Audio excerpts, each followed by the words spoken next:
ಕಾಂಗ್ರೆಸ್ ಶಾಸಕಾಂಗ ಪಕ್ಷದ ಸಭೆಗೆ ಈಗ ಕ್ಷಣಗಣನೆ ಶುರುವಾಗಿದೆ. ಕೆಲವೇ ಕ್ಷಣಗಳಲ್ಲಿ ಶಾಸಕಾಂಗ ಪಕ್ಷದ ಸಭೆ ಆರಂಭ ಆಗಲಿದೆ. ವಿಧಾನಸೌಧದ 3ನೇ ಮಹಡಿಯಲ್ಲಿರುವಂತಹ ಸಭಾಂಗಣದಲ್ಲಿ ಕ್ಯಾಬಿನೆಟ್ ಸಭೆ ಏನು ನಡೀತಾ ಇತ್ತಲ್ಲ, ಅದನ್ನು ಬ್ರೀಫ್ ಮಾಡುವಂತಹ ಸಭಾಂಗಣ ಇತ್ತಲ್ಲ, ಅಲ್ಲಿ ಈಗ CLP ಸಭೆಗೆ ವ್ಯವಸ್ಥೆಗಳಾಗಿದೆ. ಇನ್ನು ಕಾಂಗ್ರೆಸ್ ಶಾಸಕಾಂಗ ಪಕ್ಷದ ಕಾರ್ಯದರ್ಶಿ ಅಲ್ಲಮ ಪ್ರಭು ಪಾಟೀಲ್ ಅವರು ಇದಕ್ಕೆ ಸಂಬಂಧಪಟ್ಟಂಗೆ ಮಾಹಿತಿಯನ್ನ ಕೊಟ್ಟಿದ್ದಾರೆ.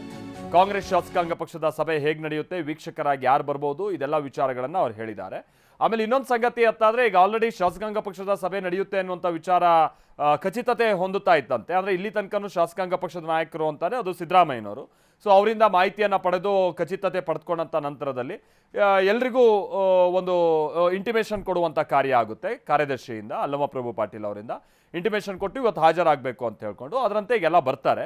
ಅಲ್ಲಿ ಸಿದ್ದರಾಮಯ್ಯನವರೇ DK ಶಿವಕುಮಾರ್ ಅವರ ಹೆಸರನ್ನ ಪ್ರಸ್ತಾಪಿಸಬಹುದು. ಕೇಂದ್ರದಿಂದ ವೀಕ್ಷಕರಾಗಿ ಅಂದರೆ ಹೈಕಮಾಂಡ್ನ ಕೆಲ ನಾಯಕರುಗಳು ಬಂದಿದ್ದಾರೆ. ಅಲ್ಲಿ DK ಶಿವಕುಮಾರ್ ಅವರ ಹೆಸರಿಗೆ ಅನುಮತಿಯನ್ನು ಪಡೆದುಕೊಂಡಂಥ ನಂತರದಲ್ಲಿ ಮತ್ತೆ ಹೋಗಿ ಹೈಕಮಾಂಡ್ಗೆ ಬ್ರೀಫ್ ಮಾಡೋ ಕೆಲಸನೂ ಕೂಡ ಆಗುತ್ತೆ ಅಂತ ಕಾಣಿಸುತ್ತೆ.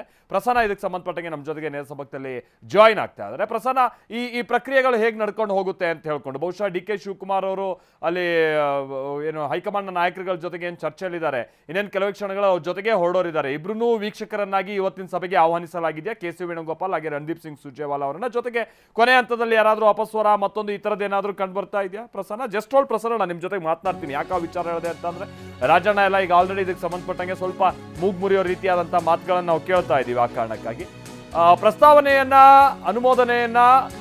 ಅನುಮೋದನೆಯನ್ನ ಇಬ್ರು ಕೊಡ್ತಾರೆ ಅಂತ ಅಂದ್ರೆ ಇದು ಪ್ರಕ್ರಿಯೆ ಹೇಗೆ ನಡೆಯುತ್ತೆ ಅಂತ ಹೇಳ್ಕೊಂಡ್ಬಿಟ್ಟು, ಸಿದ್ದರಾಮಯ್ಯನವರಿಂದ CLP ನೂತನ ನಾಯಕನ ಪ್ರಸ್ತಾವನೆ ಬರುತ್ತೆ. ಆ ಪ್ರಸ್ತಾವನೆಗೆ ಅನುಮೋದನೆಯನ್ನ ಇಬ್ರು ಶಾಸಕರುಗಳು ನೀಡ್ತಾರೆ. ಸೊ ಸಿದ್ದರಾಮಯ್ಯನವರಿಂದ ಅಧಿಕೃತವಾಗಿ CLP ನಾಯಕನ ಘೋಷಣೆ ಆಗುತ್ತೆ. CLP ನಾಯಕನ ಘೋಷಣೆ ಬಳಿಕ DK ಶಿವಕುಮಾರ್ ಅವರಿಗೆ ಧನ್ಯವಾದವನ್ನು ತಿಳಿಸ್ತಾರೆ. DK ಶಿವಕುಮಾರ್ ಹೆಸರಿನೊಂದಿಗೆ ಅಧಿಕೃತ ಶಾಸಕಾಂಗ ಪಕ್ಷದ ಪತ್ರ ಲೋಕಭವನಕ್ಕೆ ಕಳಿಸ್ಕೊಡುವಂತ ಕೆಲಸ ಇದೆಲ್ಲವೂ ಕೂಡ ಆಗುತ್ತೆ. Prasanna, over to you. ನನ್ನದೇ ಕೇಳ್ತಾ ಇದೆ ಅಂದ್ರೆ, ಕೊನೆ ಹಂತದಲ್ಲಿ ಏನಾದ್ರು ಗೊಂದಲ ಮತ್ತೊಂದು ಈ ಥರದ್ದು ಏನಾದರೂ ಇದೆಯಾ, ಜೊತೆಗೆ ಈ ಪ್ರಕ್ರಿಯೆಗಳು ಹೇಗೆ ನಡೆಯುತ್ತೆ ಅನ್ನೋದಕ್ಕೆ ಸಂಬಂಧಪಟ್ಟಾಗೆ ಪ್ರಸನ್ನ. ಮಾಲ್ತೇಶ್, ಹೈಕಮಾಂಡ್ ನಾಯಕರು ಒಂದು ಅಂತಿಮವಾದಂಥ ತೀರ್ಮಾನವನ್ನು ತೆಗೆದುಕೊಂಡಿದ್ದಾರೆ.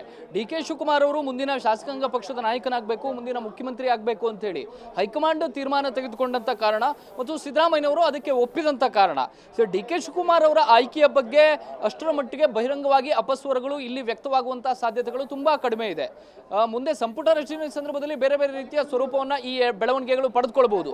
ಆದರೆ ಸದ್ಯದ CLP ನಾಯಕನ ಆಯ್ಕೆ ವಿಚಾರದಲ್ಲಿ ಮಾತ್ರ ಒಂದು ಪ್ರಕ್ರಿಯೆಗಳನ್ನ ಶಿಸ್ತುಬದ್ಧವಾಗಿ ನಡೆಸೋದಕ್ಕೆ ಕಾಂಗ್ರೆಸ್ ಹೈಕಮಾಂಡ್ ಬೇಕಾದಂತ ಎಲ್ಲ ಸಿದ್ಧತೆಗಳನ್ನು ಕೂಡ ಮಾಡಿಕೊಂಡಿದೆ. ಇದೇ ಕಾರಣಕ್ಕೋಸ್ಕರ ಇನ್ನು ಕೆಲವೇ ಕ್ಷಣಗಳಲ್ಲಿ CLP ಸಭೆ ಪ್ರಾರಂಭವಾಗುತ್ತೆ. 4 ಗಂಟೆಗೆ ಶುರುವಾಗುವಂತಹ ಶಾಸಕಾಂಗ ಪಕ್ಷದ ಸಭೆಗೆ ಎಲ್ಲ ಶಾಸಕರು ಕೂಡ ಹಾಜರಾಗ್ತಾರೆ. ಸುಮಾರು 4-5 ಮಂದಿ ಶಾಸಕರು ಗೈರು ಹಾಜರಾಗಬಹುದು ಅನ್ನುವಂತಹ ಸಾಧ್ಯತೆಗಳು, ಲಕ್ಷಣಗಳು ಕಂಡು ಬರ್ತಾ ಇದಾವೆ. ಆ ಒಂದು ಹಾಜರಾತಿಯ ಬಗ್ಗೆ ಮೊದಲು ಪ್ರಕ್ರಿಯೆ ಪ್ರಾರಂಭ ಆಗುತ್ತೆ. ಯಾವೆಲ್ಲ ಶಾಸಕರು ಶಾಸಕಾಂಗ ಪಕ್ಷದ ಸಭೆಗೆ ಹಾಜರಾಗಿದ್ದಾರೆ, ಎಷ್ಟು ಮಂದಿಯ ಉಪಸ್ಥಿತಿ ಇದೆ, ಎಲ್ಲ ವಿವರಗಳನ್ನ ಶಾಸಕಾಂಗ ಪಕ್ಷದ ಕಚೇರಿಯ ಸಿಬ್ಬಂದಿ ಮತ್ತು ಕಾರ್ಯದರ್ಶಿ ತೆಗೆದುಕೊಳ್ತಾರೆ. ಅದಾದ ಬಳಿಕ ಕಾರ್ಯದರ್ಶಿಗಳಿಂದ ಸ್ವಾಗತ ಇರುತ್ತೆ.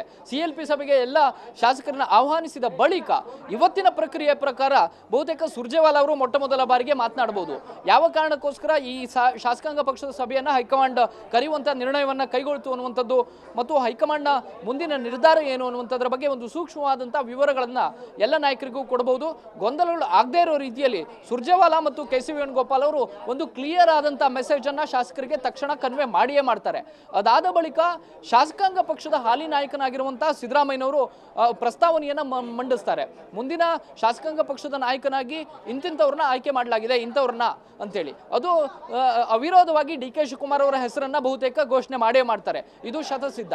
DK ಶಿವಕುಮಾರ್ ಅವರ ಹೆಸರನ್ನ ನೂತನ ಶಾಸಕಾಂಗ ಪಕ್ಷದ ನಾಯಕನಾಗಿ ಸಿದ್ದರಾಮಯ್ಯನವರು ಪ್ರಸ್ತಾವನೆ ಮಾಡಿದ ಬಳಿಕ ಅದಕ್ಕೆ ಇಬ್ಬರು ಸಚಿವರು ಅನುಮೋದಿಸುವಂತ ಕೆಲಸವನ್ನ ಮಾಡ್ತಾರೆ. ಹೈಕಮಾಂಡ್ ತೆಗೆದುಕೊಂಡಂತ ನಿರ್ಣಯ ಸಿದ್ದರಾಮಯ್ಯನವರಿಗೆ ಒಪ್ಪಿಗೆ ಆಗಿದೆ. ಹೀಗಾಗಿ ಸಹಜವಾಗಿ ಯಾವ ಅಪಸ್ವರಗಳು ಕೂಡ ಇದೀಗ ಶಾಸಕಾಂಗ ಪಕ್ಷದ ಸಭೆಯಲ್ಲಿ ವ್ಯಕ್ತವಾಗುವಂತಹ ಸಾಧ್ಯತೆಗಳು ತುಂಬಾ ಕಡಿಮೆ ಇದಾವೆ. ಯಾವ ಕಾರಣಕ್ಕೆ ಅಂದ್ರೆ, ಕಳೆದ 3 ವರ್ಷಗಳಿಂದ ನಿರಂತರವಾಗಿ ಬದಲಾವಣೆ ಇದೆ ಅನ್ನುವಂತಹ ಮೆಸೇಜ್ ಅನ್ನೇ DK ಶಿವಕುಮಾರ್ ಅವರ ಪಾಳಿಯ ಎಲ್ಲಾ ಶಾಸಕರಿಗೂ ಕೂಡ ಮನದಟ್ಟು ಮಾಡಿಕೊಡುವಂತಹ ಕೆಲಸವನ್ನ ಮಾಡಿತ್ತು. 2.5 ವರ್ಷದ ಅಧಿಕಾರ ಹಂಚಿಕೆ ಸೂತ್ರ ಇದೆ, ಪವರ್ ಶೇರಿಂಗ್ ಅನ್ನುವಂಥದ್ದು ಹೈಕಮಾಂಡ್ನ ನಾಯಕರ ಮುಂದೆಯೇ 2023ರಲ್ಲಿ ನಿರ್ಧಾರ ಆಗಿತ್ತು. ಈ ಕಾರಣಕ್ಕೋಸ್ಕರ ಪವರ್ ಶೇರಿಂಗ್ ನಡೀತಾ ಇದೆ ಅನ್ನುವಂಥದ್ದನ್ನ ಶಾಸಕರಿಗೆ ಕನ್ವೆ ಮಾಡಿದ ಬಳಿಕ ನೂತನ ಶಾಸಕಾಂಗ ಪಕ್ಷದ ನಾಯಕನಾಗಿ DK ಶಿವಕುಮಾರ್ ಅವರು ಆಯ್ಕೆ ಆಗ್ತಾರೆ. ಆಯ್ಕೆ ಪ್ರಕ್ರಿಯೆ ಅಲ್ಲಿಗೆ ಮುಕ್ತಾಯ ಆಗುತ್ತೆ. ಮಾಲ್ತೇಶ್. ಓಕೆ.